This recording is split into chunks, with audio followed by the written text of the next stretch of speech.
হুমায়ুন কবিরকে আজকে সাসপেন্ড করা হলো, কি বলবেন এই প্রসঙ্গে?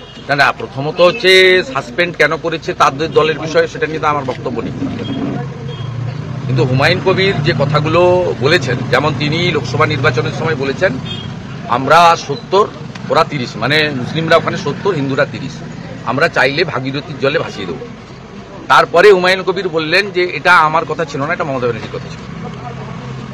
তাই মমতা বন্দ্যোপাধ্যায় তাকে বাবরি মসজিদ ওখানে গড়ার জন্য সমর্থন করছেন কিনা, অনুমোদন দিয়েছেন কিনা, পিছনে আছেন কিনা, সেটাও তো আগে জানা দরকার হুমায়ুন কবিরের কাছ থেকে।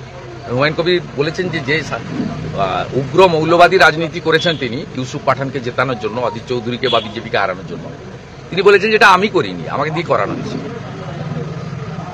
অতএব এই বিষয়টা আগে পরিষ্কার করা দরকার। আর মুর্শিদাবাদ জেলায় হিন্দুরা যেভাবে সংখ্যালঘু বলে অত্যাচারিত হয়েছেন বা হচ্ছেন, সেই বিষয় তো মুখ্যমন্ত্রী আজকে কিছু বলেননি।